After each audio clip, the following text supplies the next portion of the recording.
मैं डॉक्टर चंद्रशेखर चौधरी, मेरे YouTube channel पर आप लोगों का भव्य स्वागत है। मैं आज होम्योपैथी में गैस्ट्राइटिस के बारे में बताना चाहता हूँ कि अभी समाज में बहुसंख्यक लोग गैस्ट्राइटिस से तबाह हैं। उनकी पेट की बीमारी उनके जीवन लीला को कम कर देती है और वे सदा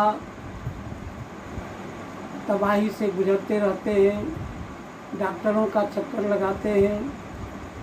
इसलिए मैं उसके ट्रीटमेंट और मैनेजमेंट तथा मेडिसिन क्या हो सकता है इसके बारे में बताना चाहता हूँ। गैस्ट्राइटिस का मतलब हुआ स्टोमक और ड्यूडेनम के म्यूकोसा में जो इन्फ्लामेशन होता है, इंडाइजेशन होता है, उसके बारे में बताना, उसके बारे में जानना और उससे जो बीमारी पैदा होती है उसमें हम क्या क्या सब परहेज़ कर सकते हैं तो हम स्वस्थ रहेंगे और कौन सी दवा एप्रोप्रिएट उचित दवा लेंगे जिससे हमारा जीवन सुखमय बीते, बिना बीमारी के हम चलें और अपने दिनचर्या को भली भांति संभालें। तो गैस्ट्राइटिस में होता क्या है, इसमें प्रैक्टिस ऑफ मेडिसिन में बताया गया है जो true inflammation of the mucosa, यानी म्यूकोसा मीन्स म्यूकस मेम्ब्रेन, तो उसमें इन्फ्लामेशन होता है और इन्फ्लामेशन के कारण वहाँ कोई भी इन्फ्लामेशन होगा तो वहाँ सूजन होगा, रेडनेस होगा, पेन होगा, ये सब सिम्टम्स होते हैं। तो ये जो बीमारी है गैस्ट्राइटिस, यह है क्या? तो यह gastritis means the diseases of stomach and duodenum and indigestion present in both organs। जो पाचन क्रिया है, पचने की जो क्रिया है, उसी में डिफ़िकल्टी पैदा हो जाती है, दिक्कत होने लगता है और तब फिर ये सिम्टम्स पैदा होते हैं। और जो सिम्टम्स पैदा होते हैं उनके बारे में मैं विस्तार से बताता हूँ और तब हम डायग्नोसिस करेंगे कि यह बीमारी जो है वह गैस्ट्राइटिस है। और उसके बाद डायग्नोसिस के बाद हम फिर प्रोग्नोसिस बताएंगे और प्रोग्नोसिस के बाद हम ट्रीटमेंट बताएंगे, मैनेजमेंट बताएंगे। Gastritis either be localised and acute and localised. तो हम देखेंगे कि एक्यूट में क्या होता है और फिर लोकलाइज्ड में क्या होता है और फिर एक्यूट का कारण क्या हो सकता है। एक्यूट का कारण कोई इरिटेंट वस्तु, इरिटेशन पैदा करने वाली वस्तु, जैसे अल्कोहलिक सब्सटेंस लेते हैं, अल्कोहल लेते हैं, या ज़्यादा स्पाइसी फूड लेते हैं या ऑयली फूड लेते हैं, तो इन कारणों से, यानी ये इटियोलॉजी है। इस इटियोलॉजी मीन्स कारण। तो एक्यूट का कौन कौन कारण हो सकता है? तो इरिटेंट फूड जो स्टोमक में जाकर के और वहाँ जो ड्यूडेनम है वहाँ जाकर के ये बीमारी पैदा करती है, इरिटेशन पैदा करती है और उससे वह इन्फ्लामेशन शुरू हो जाता है। तो इन्फ्लामेशन होता है कहाँ? तो म्यूकस मेम्ब्रेन में यानी म्यूकोसा में इन्फ्लामेशन ऑफ म्यूकस मेम्ब्रेन या म्यूकोसा इज कॉल्ड गैस्ट्राइटिस। तो गैस्ट्राइटिस में इन्फ्लामेशन होगा कहाँ, तो स्टोमक में और ड्यूडेनम में। तो उसका कारण क्या होगा, एक्यूट कारण यही है इरिटेंट फूड लेने का। इरिटेंट फूड जो है वह इरिटेशन पैदा करेगा, वहाँ जाकर के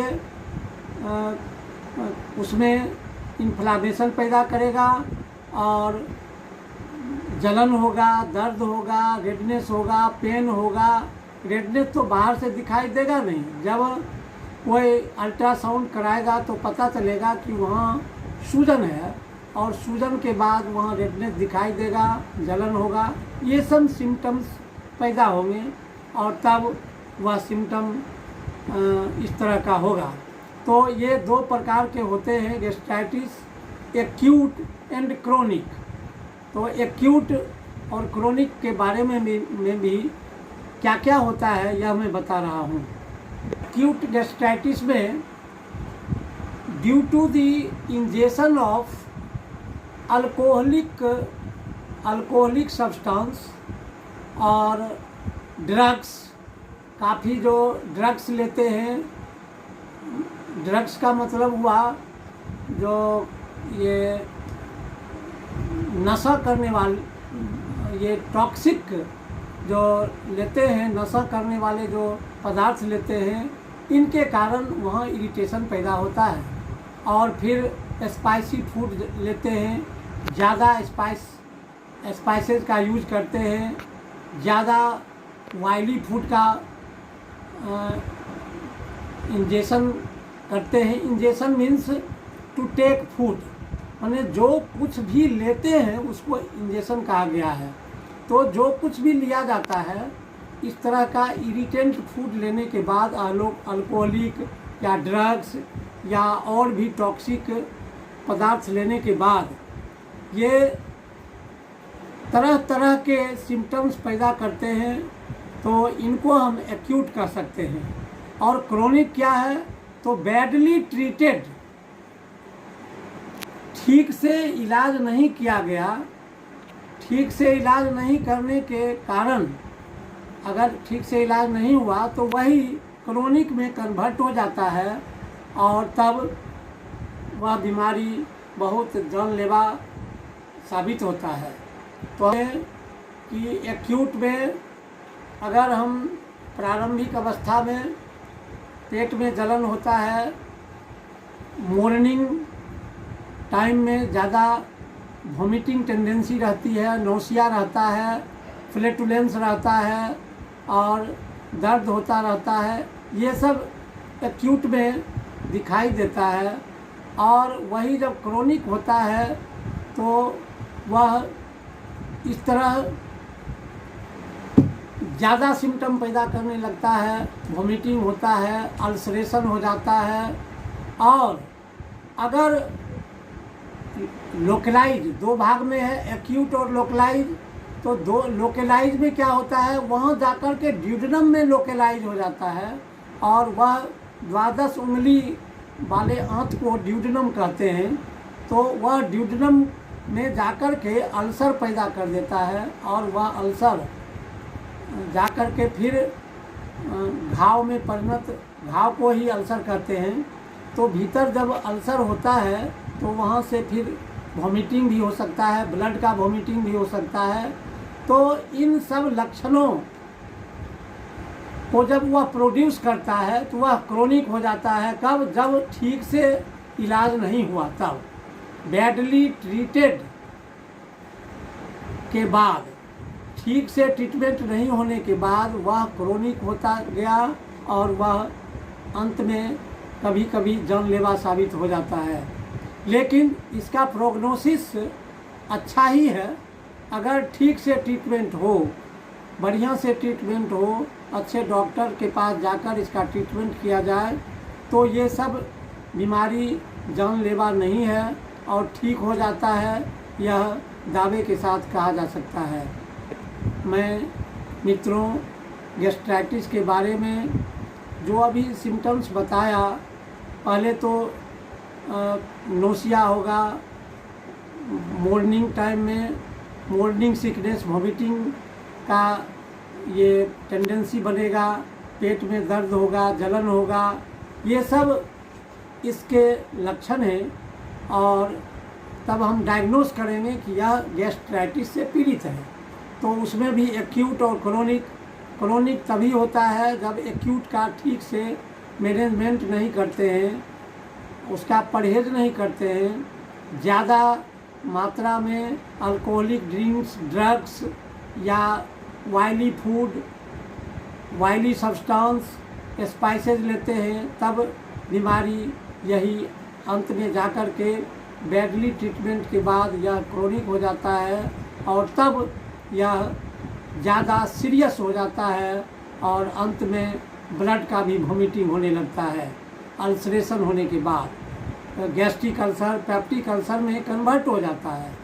तो इन लक्षणों से हम डायग्नोसिस कर सकते हैं कि यह गैस्ट्राइटिस की बीमारी इन पेशेंट को हो गया है। इन सिम्टम्स के बाद हम कह सकते हैं कि यह गैस्ट्राइटिस से पीड़ित है, फलना पेशेंट गैस्ट्राइटिस से पीड़ित है, और तब हम उसका ट्रीटमेंट शुरू करते हैं। और ट्रीटमेंट का जो मैं अब बताना चाहता हूँ, विभिन्न दवाओं के बारे में, कौन कौन लक्षण पर कौन कौन सी दवा हो सकती है, तो मैं उसके बारे में अब बता रहा हूँ। खाने के समय पेट में दर्द हो तो arsenic, bryonia alba, calcarea phos, opium, plumbum, phosphorus, ये सब दवाएं हैं।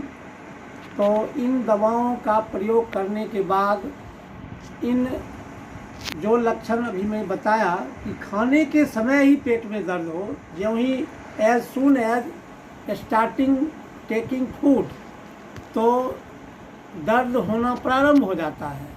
तो उस अवस्था में कैलकेरिया फॉस, आर्सेनिक, ब्रायोनिया, ये सब प्रमुख दवा है। ओपियम, प्लम्बम, फास्फोरस, ये सब प्रमुख दवा है। लेकिन इन दवाओं का इतना ही नहीं, और भी लक्षण लेंगे, जैसे गरम सेक से पेट में वार्म कवरिंग या गरम का प्रयोग करने से ऊपर से बाहरी या थोड़ा गर्म पानी पीने से भी आराम हो, तो वहाँ आर्सेनिक दवा प्रमुख है। गर्म पानी पीने के बाद दर्द घट जाता है तो आर्सेनिक दवा होगी। या खाने के बाद तुरंत वॉमिटिंग हो जाए तो उसमें भी आर्सेनिक दवा है। As soon as taking food vomits immediately, तो ये सब लक्षणानुसार ही दवा देने पर काफ़ी हमको सहायता मिलेगी और रोग भी छूटेगा। तो इसका ध्यान रखना ज़रूरी है। जो खाने के समय ये सब दवा है, लेकिन उसका मोडलिटी जानना ज़रूरी है कि कैसे घटता है, कैसे बढ़ता है। खाने के समय हो, जब हम खाना खा रहे हैं तो ये सब दवा, और खाने के बाद हो तब, खाने के बाद हो तो argentum nitricum, calcarea phos, bryonia, arsenic, ये सब दवा है। और इन दवाओं को इसमें भी, माने वो खाने के समय भी और खाने के बाद में भी ये सब दवा है। ग्रेफाइटिस भी ये सब दवा खाने के बाद भी होने पर लिया जाता है। और तब अगर कोई मीठा चीज़ खाने के बाद हो गया है तो अर्जेंटम नाइट्रिकम प्रमुख दवा है। लेकिन मीठा नहीं भी खाएंगे, अल्सरेटिव हो गया है या गैस्ट्रिक अल्सर का रूप धारण कर लिया है, तो उसमें अर्जेंटम नाइट्रिकम, फास्फोरस, ये सब प्रमुख दवा है। फास्फोरस में फूड लेते ही तुरंत नहीं होगा, लेकिन 1-2 मिनट बाद, पानी लेने के बाद, पानी लेते हैं और पानी लेने से 2 मिनट बाद, 1 मिनट बाद अगर वॉमिटिंग होता है तब फास्फोरस लिया जाएगा। लेकिन ज्यों ही पानी लिए और तुरंत उल्टी हो गया तो उसमें आर्सेनिक दवा है और ब्रायोनिया दवा है। इमीडिएटली और आफ्टर सम टाइम्स जब स्टोमक में पानी जाकर गर्म हो जाता है तब उस समय फास्फोरस, तब उल्टी होता है, तब फास्फोरस दवा होगी। तो खाने के समय और खाने के बाद ये अर्जेंटम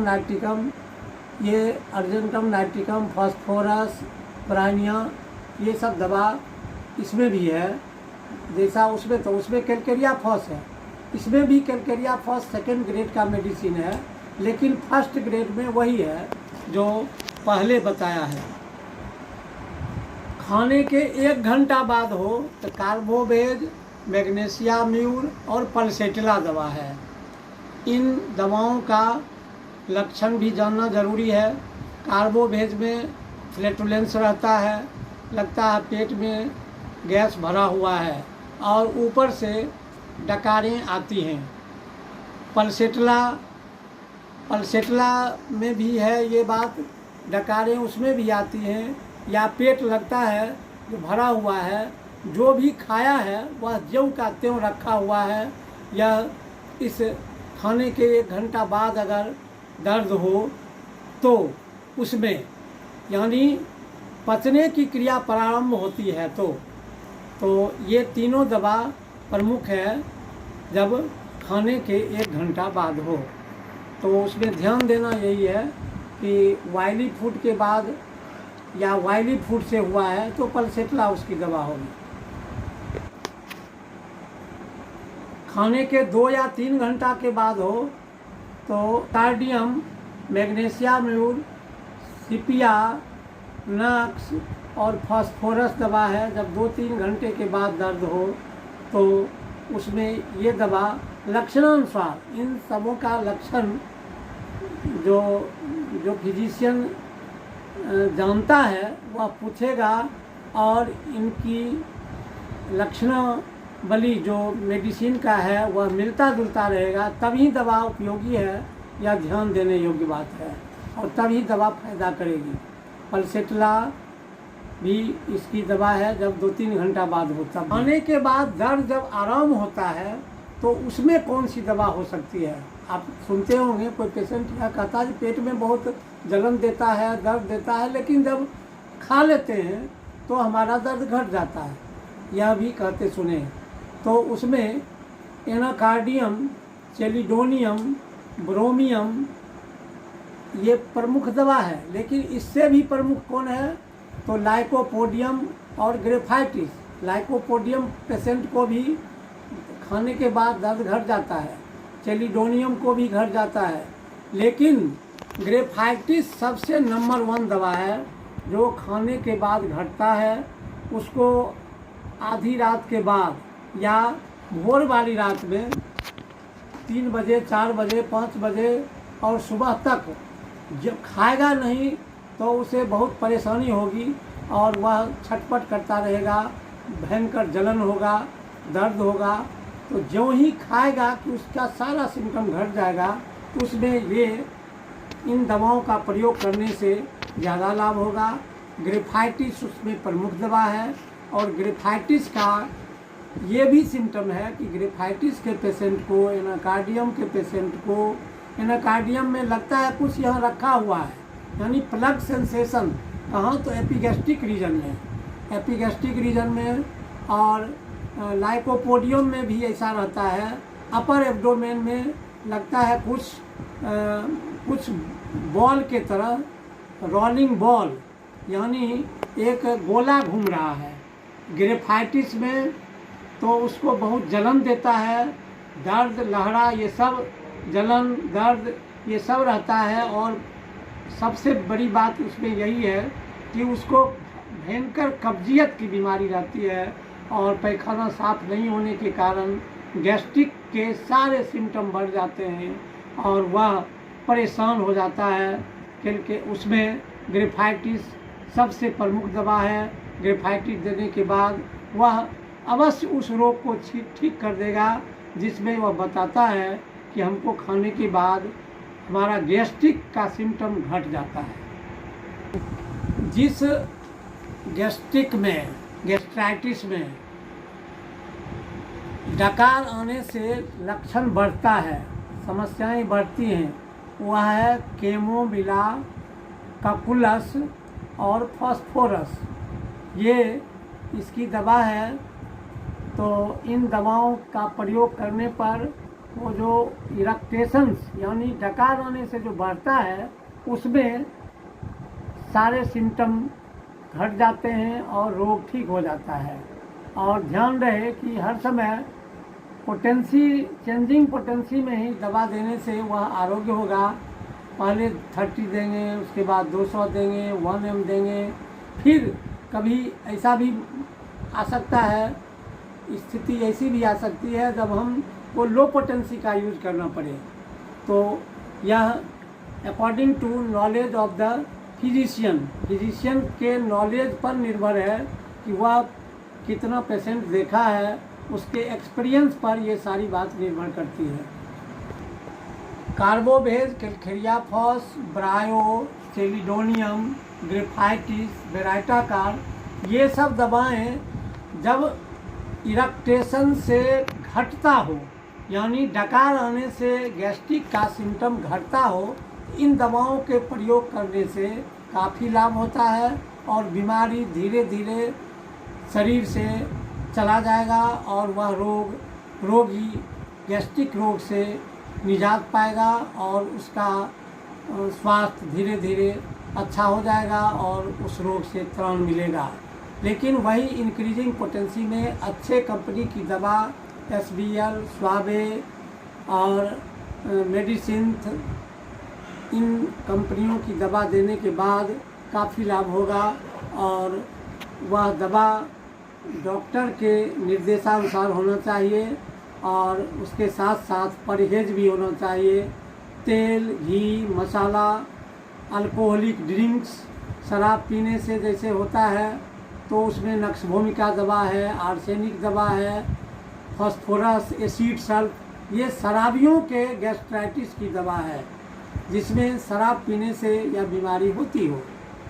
जब काफ़ी थकान पैदा हो, गैस्ट्रिक में काफ़ी थकान पैदा हो तो उसमें बिस्मथ और नक्सभूमिका दवा है जिसमें फैटिगनेस का सिम्टम हो। यह ध्यान देने की बात है और इन दवाओं का प्रयोग लो से हाइपोटेंसी में करेंगे। बिस्मथ में क्या होता है, खाने या पीने के साथ तुरंत vomiting, as soon as taking food vomits immediately, ये सब बिस्मथ में लक्षण है। और बिस्मथ में तो ऐसा भी है कि जो पहले से भी कई दिन पहले से भी खाया था वह भी वो जो जमा था वह भी वॉमिटिंग होता है, यह भी बिस्मथ का लक्षण है।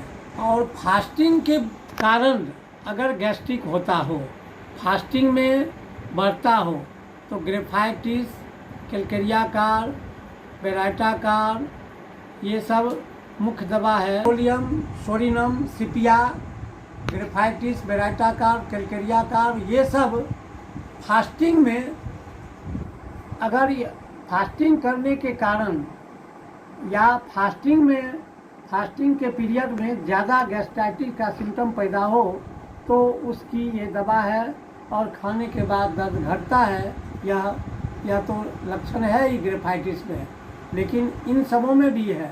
जब खाने के बाद घट जाता है और फास्टिंग से बढ़ जाता है तो इन दवाओं का प्रयोग करने के बाद बीमारी आरोग्य हो जाती है और वह चैन महसूस करता है पेट के दर्द और जलन से। तो मित्रों, इन दवाओं का प्रयोग हम लक्षणानुसार करेंगे तो काफ़ी लाभ होगा और बीमारी भी जाती रहेगी और हम आरोग्य संपूर्ण रूप से हो जाएंगे, यह निश्चित।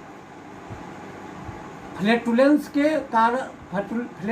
के साथ अगर गैस्ट्राइटिस हो तो आर्स, कॉस्ट और कार्बोवेज उसकी दवा है। तो आर्सेनिक कब पड़ेगा, कॉस्टिकम कब पड़ेगा और ये कार्बोवेज कब पड़ेगा, यह ध्यान रखने की बात है। लेकिन ये तीनों दवा फ्लैटुलेंस के साथ होने पर है। लेकिन फ्लैटुलेंट फूड लेने के बाद अगर होता है जो इसमें गैस बनता ही है तो उसमें कार्बोवेज की प्रमुखता है। तो यह ध्यान देना है कि कोई मसालेदार या ऑयली फूड खाने के बाद इन लक्षणों का बढ़ना दिखाई दे तो ये फ्लैटुलेंस हो जाए यानी गैस बन जाए तो उसमें इन दवाओं का प्रयोग करेंगे। अगर गैस्ट्राइटिस का सिम्टम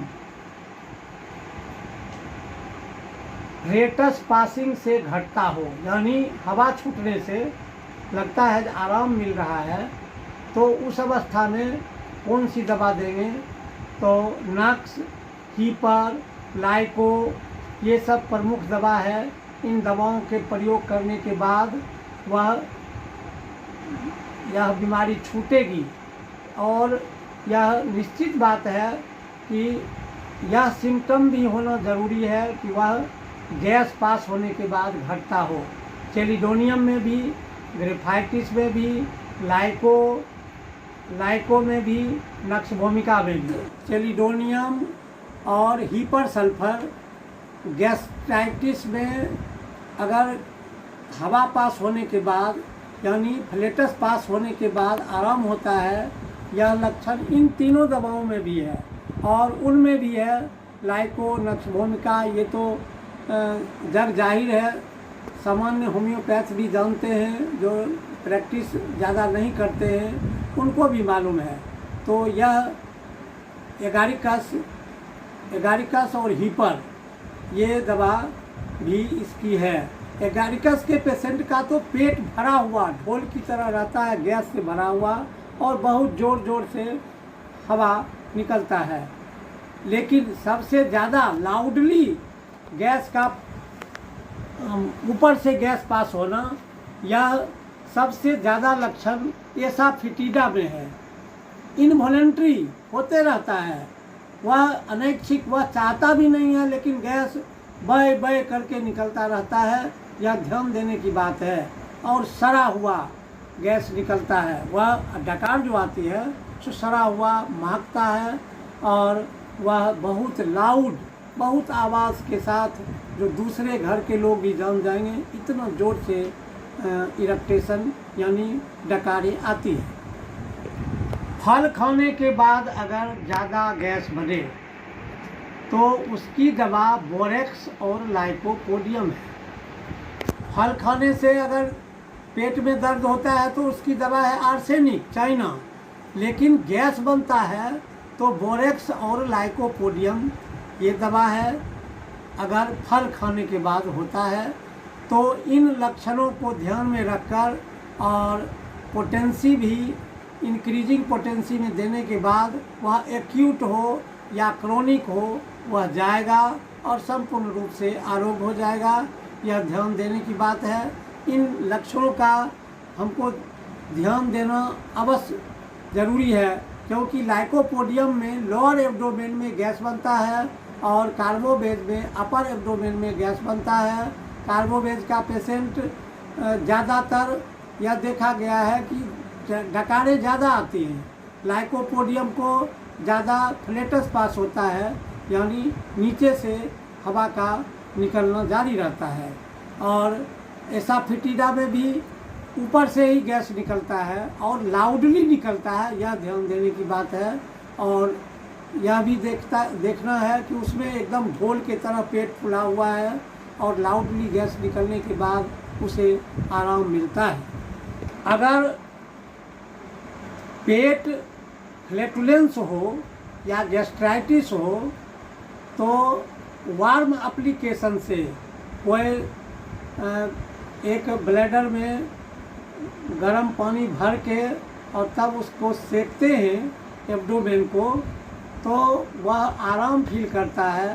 तो आर्सेनिक, चेलिडोनियम, मैगफॉस ये सब प्रमुख दवा है और इन दवाओं के देने के बाद उसे आराम मिलता है, पोलोसिंथ आराम मिलता है और वह धीरे धीरे घट जाता है और तब बीमारी भी जाती रहती है।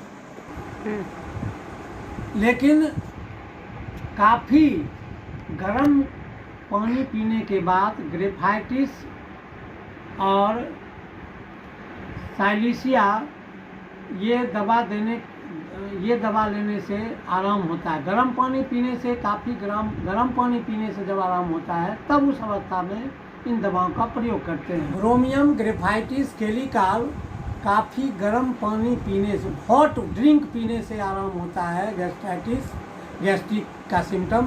तो उसमें ये तीनों दवा प्रमुख है।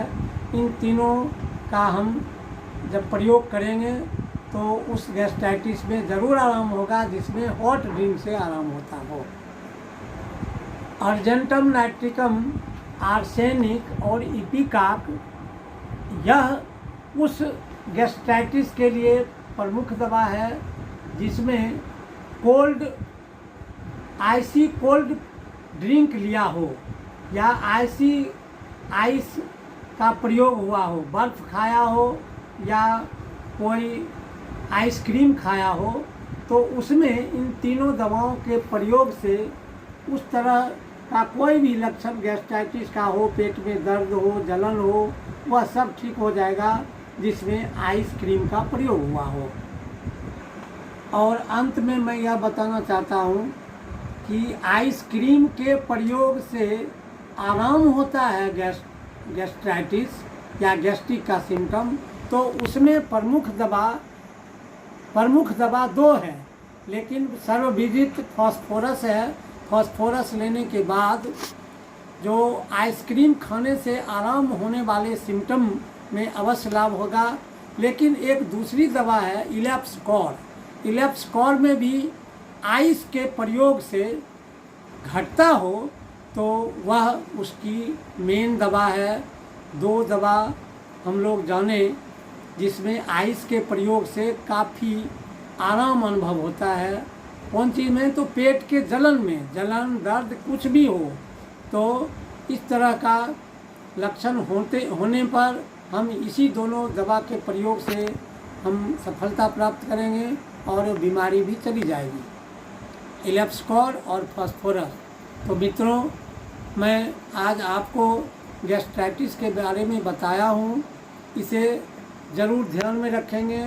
अपने घर में या आस पड़ोस में जिस किसी को भी कुछ होता हो तो आप ज़रूर प्रयोग करेंगे।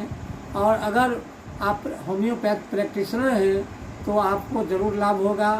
इनको ध्यान में रखिएगा। तो मैं आप लोगों से यह अनुरोध करता हूँ कि जो कोई भी मेरे इस चैनल को अभी तक सब्सक्राइब नहीं किए होंगे उसे सब्सक्राइब करें, लाइक करें, शेयर करें। और मेरे इस YouTube चैनल को देखने के लिए आपको हृदय से धन्यवाद देता हूँ। और इसी तरह देखते रहें और लाभ पाते रहें।